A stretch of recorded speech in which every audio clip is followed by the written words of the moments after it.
entre enjeux et défis. Une succession d'événements. Une halte sur un fait, une actualité. L'événement qui aura marqué les semaines. L'événement du Sahel. Un rendez-vous hebdomadaire destiné à décortiquer, analyser et commenter l'actualité phare du Sahel. L'événement du Sahel, présenté par Zé Chafaoui.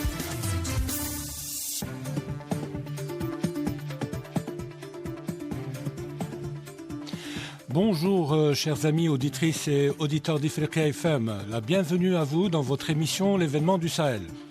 Alors je rappelle que l'événement du Sahel est une émission hebdomadaire destinée à analyser, commenter et débattre des événements phares qui ont marqué la semaine de la région.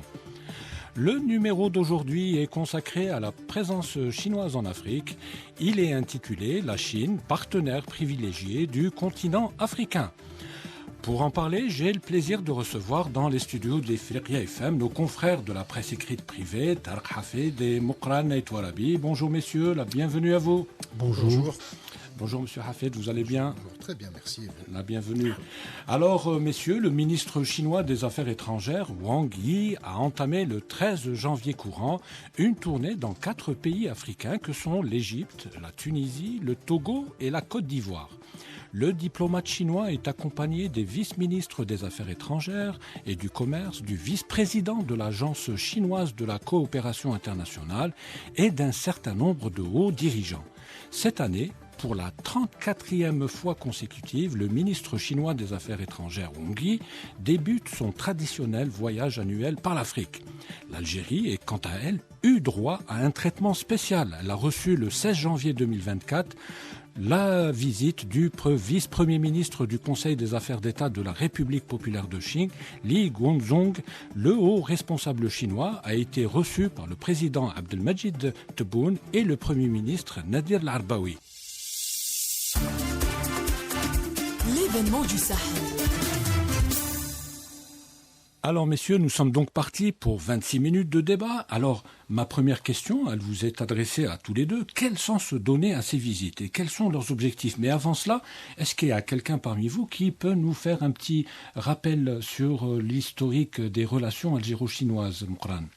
Effectivement, les relations algéro-chinoises, oui, ils sont connus, elles remontent elles sont anciennes. Elles remontent à la guerre de libération nationale déjà.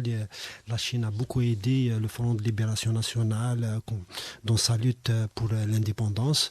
Elles se sont beaucoup consolidées au lendemain de l'indépendance avec une aide conséquente et substantielle au nouvel État algérien qui venait de naître en 62. Sachant que l'Algérie a choisi d'être dans son camp naturel, qui est le camp de l'Est, et donc elle a opté pour la politique socialiste. Elle s'est retrouvée donc à entretenir d'excellentes relations avec la Chine et qui ne cessent de se développer d'année en année. Oui, mais plus généralement, Monsieur Aitwarabi, les relations sino-africaines remontent au moins au XVe siècle, au XVIe siècle. Effectivement. XVe siècle plutôt. Les relations sino-africaines elles remontent effectivement au XVe siècle, plus exactement à 1418. Le fameux amiral Jinghu qui a pu donc accoster sur les côtes de l'Afrique australe, plus précisément en Tanzanie, donc l'époque Swahili. Les côtes de l'Afrique de l'Est. L'Afrique de l'Est, voilà. Donc en Tanzanie aujourd'hui, et ça a commencé, mais ces relations ont connu vraiment, se sont beaucoup développées. Un essor au XXe siècle, plus précisément après la fin de la Deuxième Guerre mondiale, avec la conférence de Bandung et tout. On aura l'occasion d'en parler certainement. La conférence de Bandung de 1955. De 1955 en Indonésie, donc c'est là où des États africains, des dirigeants africains ont commencé avec des dirigeants chinois à tisser des contacts sérieux pour mettre en place des mécanismes de coopération à tous les niveaux.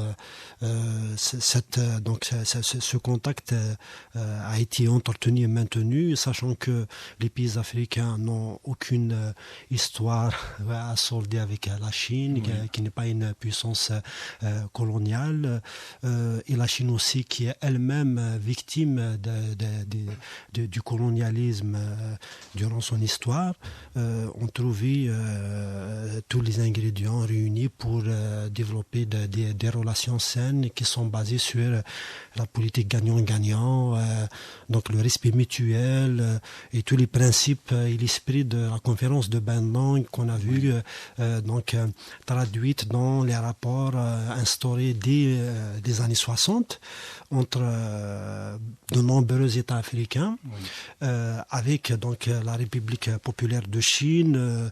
Voilà, donc si on peut citer par exemple dans les années 60, 70, beaucoup plus.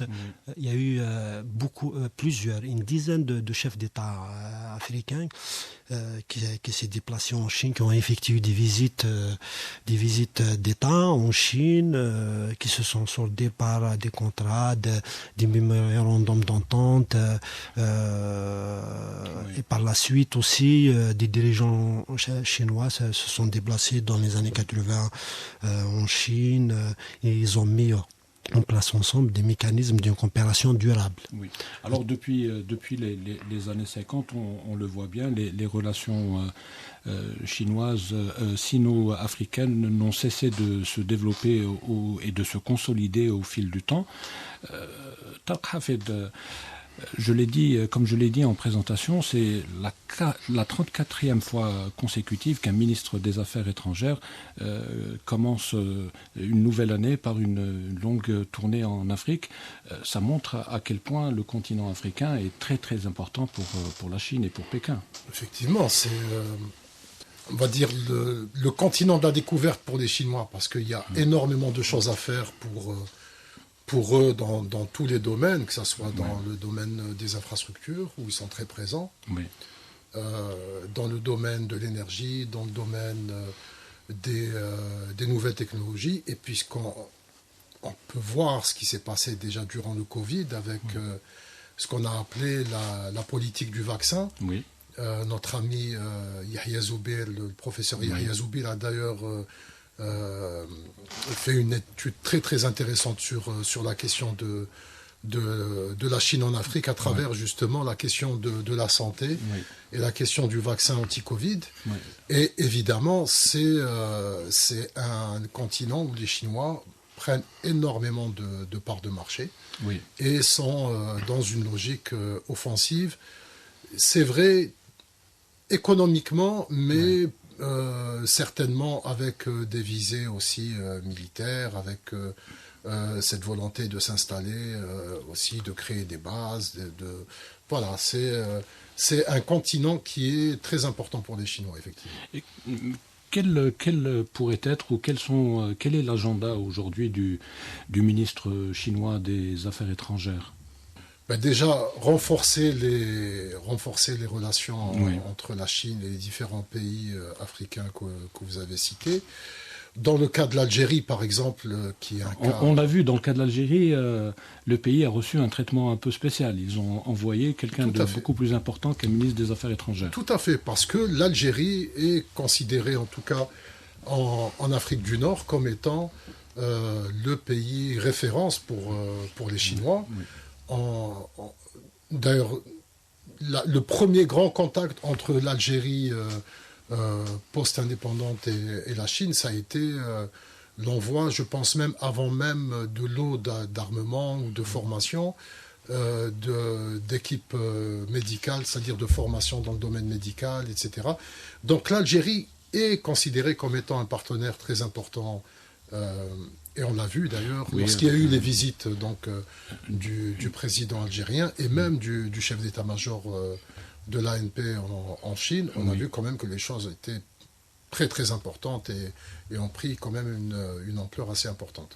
Mqran et toi, Labi, vous qui avez travaillé justement sur la visite du président Tebboune en Chine, sur la visite aussi du chef d'état-major de l'ANP à Pékin. Il y a eu des dossiers importants qui ont été discutés. Je crois même qu'il y a d'importants accords qui ont été signés entre les deux pays qui posent les jalons d'une coopération durable entre Alger et Pékin. Effectivement, la visite du président Tebboune en Chine s'inscrit en juillet 2023, s'inscrivait dans le cadre du partenariat stratégique global qui a été signé entre l'Algérie et la Chine, qui a été à chaque fois renforcé à chaque étape de ces relations bilatérales qui sont profondes et exceptionnelles. La visite donc, du président Tebboune en Chine s'est soldée par la signature de nombreux accords. On peut citer le plus important. Donc, il y a l'exploitation de la mine de Gadjbilet dans le cadre d'un partenariat entre Feral, qui est la société algérienne, et un consortium chinois. Oui. Donc le projet est en cours. On commence déjà à faire l'exploitation donc de cette mine.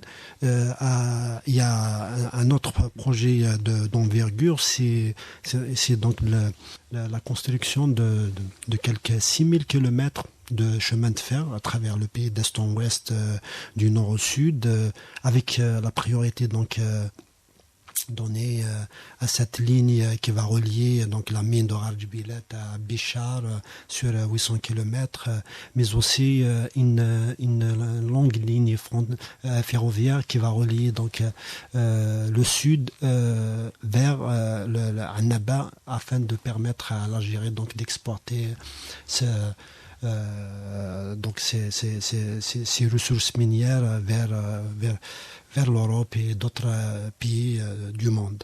Il y a également des mémorandums qui ont été signés dans divers domaines technologiques, la formation, l'enseignement supérieur, la recherche scientifique. Donc c'est un partenariat global qui touche à tous les domaines, y compris culturels. Voilà, donc, et puis il y a aussi le volet militaire qui est voilà, important. Le volet militaire lors de sa visite donc, en Chine, qui est intervenue après la visite du président Tebboune, le chef d'état-major Saïd Chengriha avait effectivement il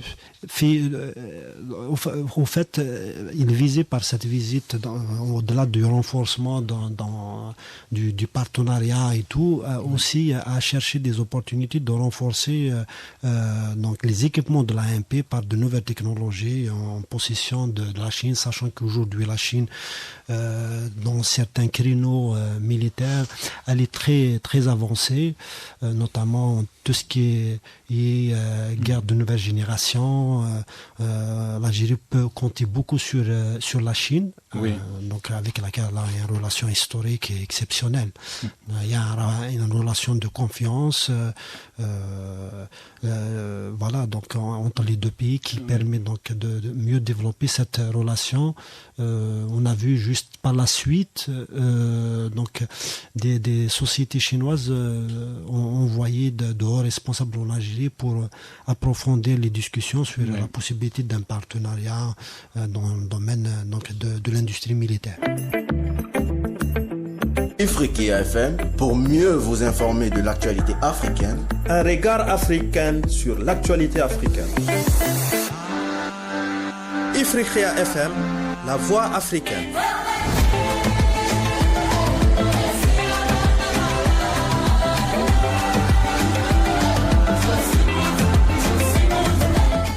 Très bien. Alors, pour résumer un peu ce qu'il vient de dire, donc l'agenda de la visite du ministre chinois des Affaires étrangères en Afrique a pour but de mettre en œuvre le résultat du dialogue des dirigeants en Chine-Afrique, de s'accorder avec la partie africaine sur donc le FOCAC 2024. Le FOCAC, c'est le forum sur la coopération sino-africaine.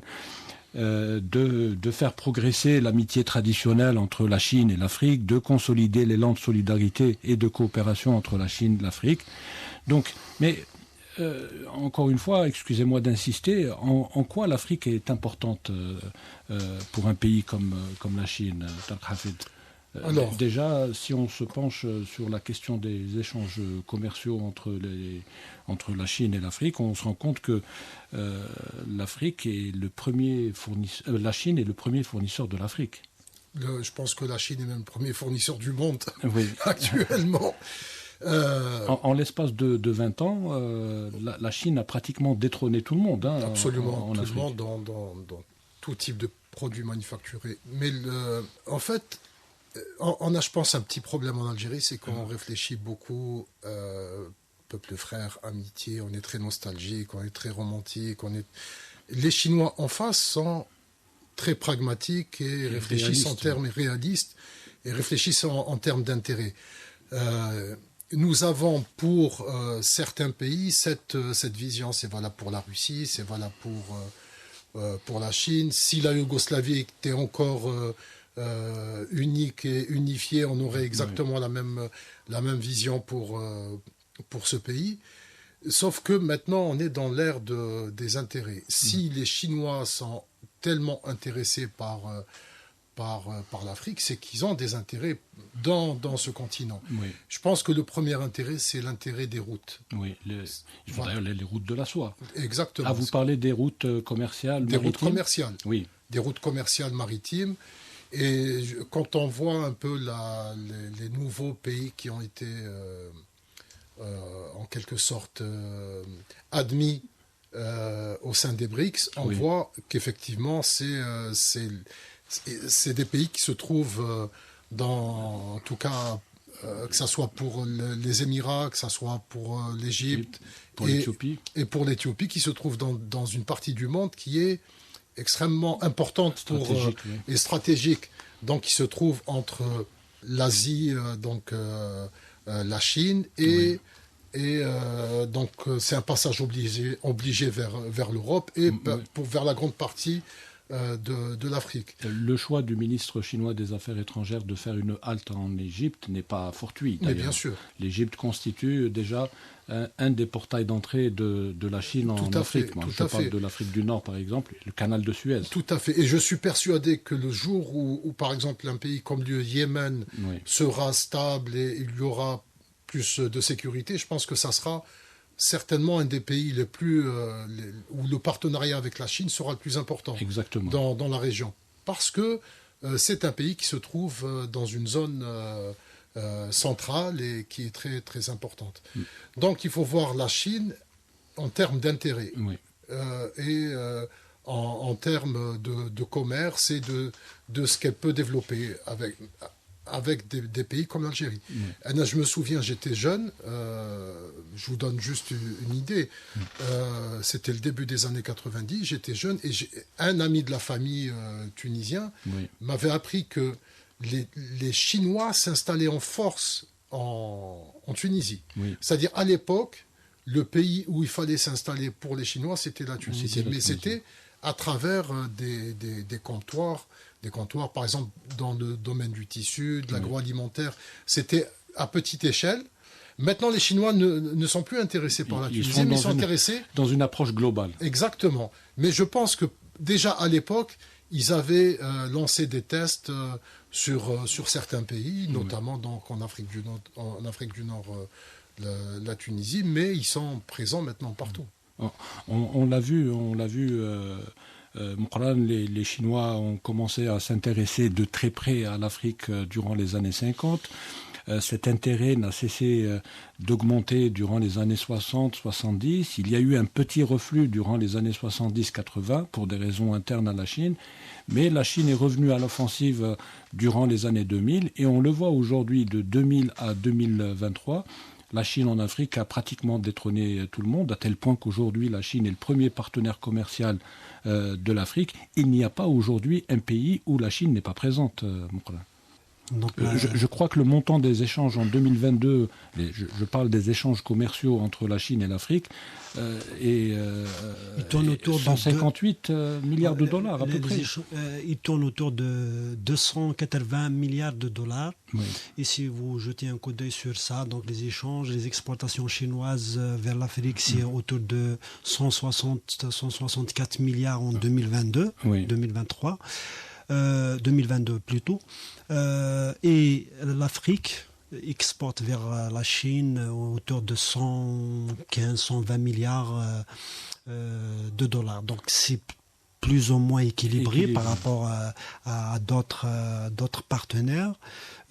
Ça confirme que aussi ce partenariat sino-africain est mutuellement bénéfique. Est mutuellement bénéfique, sachant que l'Afrique a besoin de beaucoup en termes d'infrastructures et en termes de capacité d'exploitation de ses ressources naturelles. Effectivement, quand vous dites que depuis 2000, moi je dirais depuis les années 90, que donc les échanges économiques et commerciaux avec l'Afrique ont augmenté d'une manière considérable. C'est lié aussi à la situation économique chinoise. Donc c'est là où le boom économique chinois a commencé à apparaître au grand jour. Il y avait un besoin accru de la Chine de chercher des leviers de croissance en dehors de son territoire. Donc il y avait cette politique qui a incité les grandes entreprises chinoises, notamment publiques, à aller chercher des facteurs de croissance ailleurs, des moteurs de croissance ailleurs. Et il n'y a pas mieux que l'Afrique. Donc, qui est un continent vierge avec 1,2 milliard de personnes. C'est comme ça qu'on a commencé à avoir l'intérêt accru des entreprises, des grands groupes chinois à l'Afrique qui commencent à s'installer, à toucher à tous les domaines. Oui. Comme le disait Tarek Hafed, ça va des ressources minières, des terres rares, aux infrastructures. D'abord, la première chose, donc, c'est la sécurité énergétique, sachant que la Chine est importatrice d'énergie, notamment de pétrole. Elle dépend à 40% du marché extérieur. Et l'Afrique, elle lui fournit pratiquement 30% de ses besoins. Donc c'est important. Mais il n'y a pas que ça. La Chine aussi, c'est un pays qui consomme énormément de produits miniers qui ne sont pas, même si c'est un pays riche en terres rares et tout, mais c'est pas suffisant par rapport aux besoins de son industrie, sachant que c'est l'atelier du monde. D'ailleurs, je crois que la Chine est très présente en République démocratique du Congo et en Angola aussi. Surtout par rapport à cette question. Tout à fait, où ils exploitent des mines, effectivement, de terres rares. Aujourd'hui, la bataille des terres rares, elle est déclarée au niveau international. La Chine aussi, elle veut sécuriser ses réserves en terres rares en cherchant d'autres ressources en dehors de son territoire et profitant de ces bonnes relations politico-diplomatiques qui sont liées aussi à la nature et au vécu des pays africains qui ont souffert du colonialisme, donc ils n'ont pas le même rapport avec la Chine qu'avec les pays occidentaux d'une manière générale ou les anciennes puissances coloniales d'une manière particulière. Ils profitent de cet avantage en utilisant justement ses capacités financières à aider d'une manière pragmatique, bien sûr, les pays africains à travers des lignes de crédit qu'ils ne peuvent pas obtenir auprès du FMI ou auprès d'autres instances internationales. Il y a beaucoup de pays africains qui n'arrivent pas à rembourser les crédits contractés auprès de la Chine. Est-ce que l'Afrique tire profit de son partenariat avec la Chine ? Bon, on le voit, la Chine gagne beaucoup en étant présente en Afrique, mais est-ce que l'inverse est bon ? Je pense pas assez. Oui. À mon avis, pas assez. Mais bon, la présence chinoise a permis de créer de l'emploi, de créer des entreprises, de faire des routes, des ponts. Oui, c'est vrai, mais après, c'est vraiment une lutte d'intérêt. Quand on a un pays, on va dire le plus grand pays africain, le plus puissant, c'est l'Afrique du Sud. Oui. Qui fait beaucoup de business avec la Chine. Avec la Chine. Après, est-ce que, par exemple, un pays comme l'Afrique du Sud a assez de poids pour être face à un géant comme la Chine? Il y a aussi cette... Mais l'intérêt de l'interaction avec la Chine, c'est que ce pays offre des alternatives assez avantageuses par rapport aux clients traditionnels de l'Afrique. C'est vrai, et en plus, l'avantage de la Chine, c'est qu'elle offre aussi un marché. Oui. Oui. C'est-à-dire que...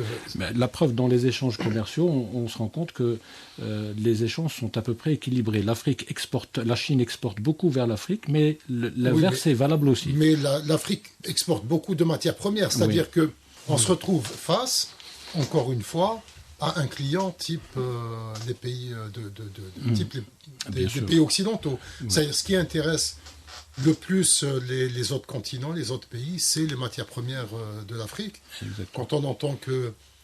c'est un marché de consommateurs aussi. Bien sûr, c'est 1 milliard. Oui. Oui, bien sûr. Oui, l'Afrique aussi, c'est 1 milliard de personnes. Oui, tout à fait. C'est-à-dire... Mais il faut pas... La différence, c'est qu'on ne peut pas prendre l'Afrique d'une façon globale, puisque chaque pays a un certain type de relation, entretient un certain type de relation avec la Chine, qui n'est pas la même. Oui. On va aller sur le volet sécuritaire de la relation sino-africaine. Alors, la Chine a ouvert sa première base militaire à l'étranger à Djibouti, c'est-à-dire sur le continent africain.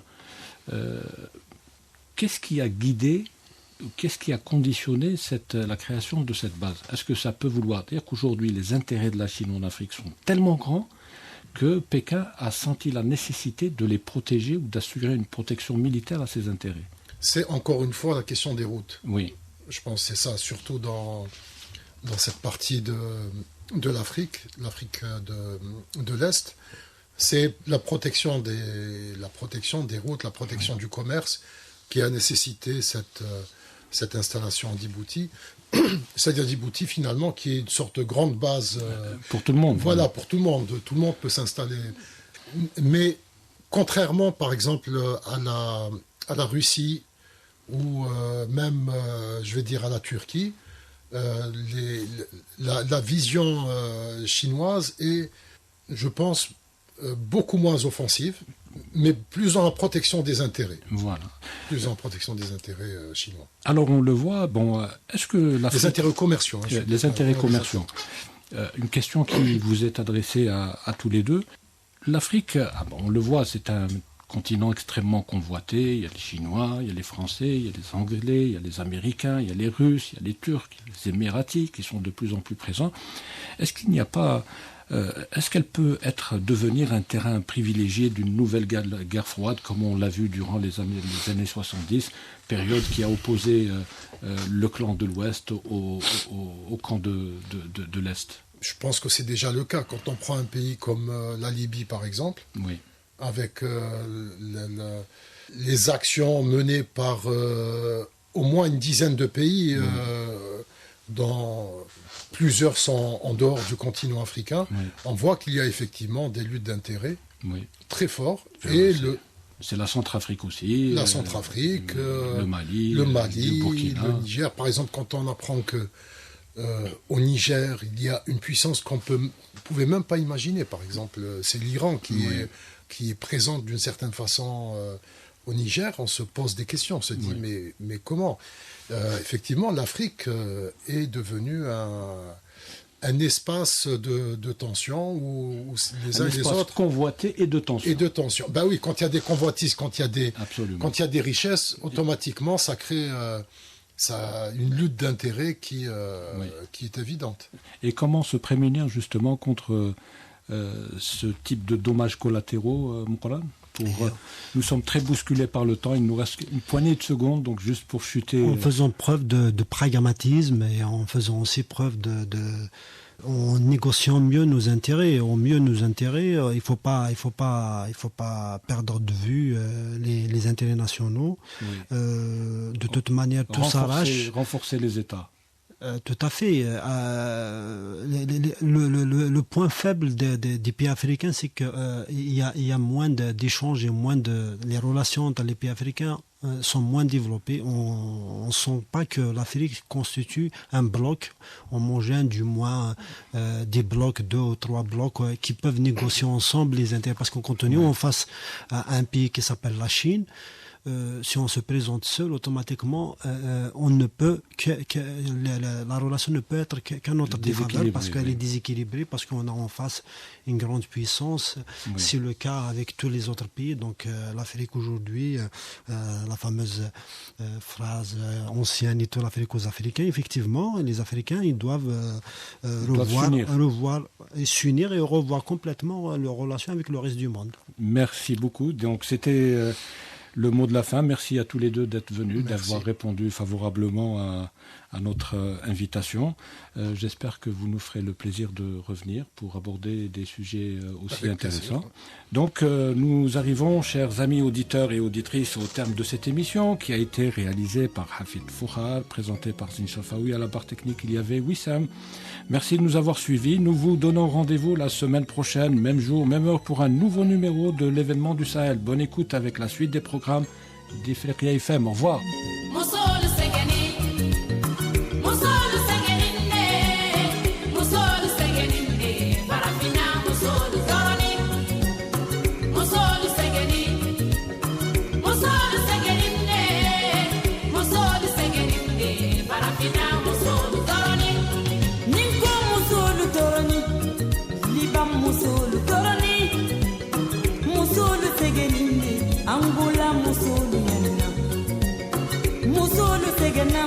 Ethiopie musolu segena musolu toroninde Liberia musolu segeninde Rwanda musolu segeninde aludene nubeselu sinka wuluka gelinde seya subuni kolima musolu segeninde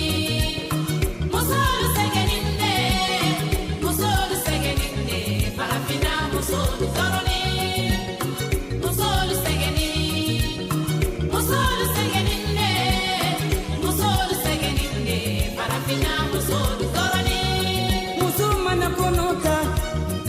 afonno bada minara anyala mini bada minaminde musulu la fadida fada minara ukoni kono dusira karwara asonkuna da minara sogo bada minaminde aluko den kunsile boto ukoni kono dusira karosendo sena fada minara alla fada minaminde musulu la kota nada minara ni muigaro do bana bolla akono do filida minada ahamimba da minaninde musulu la sinya nada minada musu ya kumfeli koni de mulo musu ya kumfenna musu ya kumfenna musu la sidito ya kumfenna adike komole di mulo adike ginale di mulo adike fatole di mulo fomari masale kulwala nkono yendimina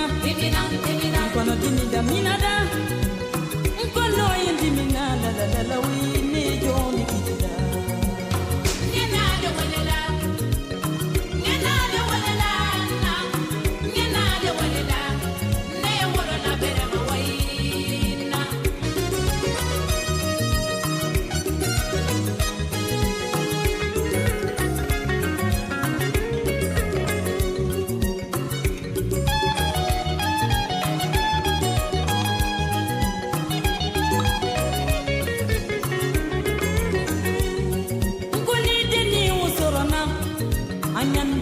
Madonna, kwanyande ni nukorosi musula kalu modo nyoti dinko.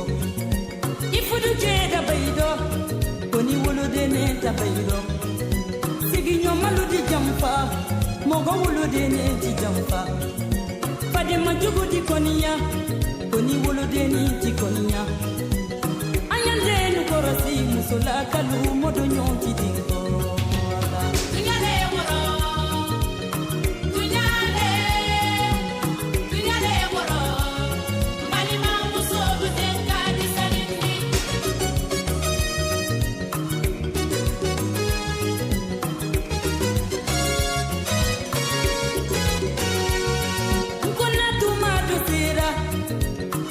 Tuma do banasilla anya wadi ninu esikri karanke koro samdi nindi karanko ni sangi badu nada anya ndini na korosi anya dini nu korosi kana kana tulun ke fulun kono jilu kono mukoni tele do boda seli fana tele do bana bolla anyan denen na korosi kana tulun ke la hawla tele ni korosa musolu aybo dununya musolu ay wili anye bara musolu aybo koni muso yadan te tibili kele fanandi musolu aybo musolu aybo musolu aybo dununya musolu ay wili anye bara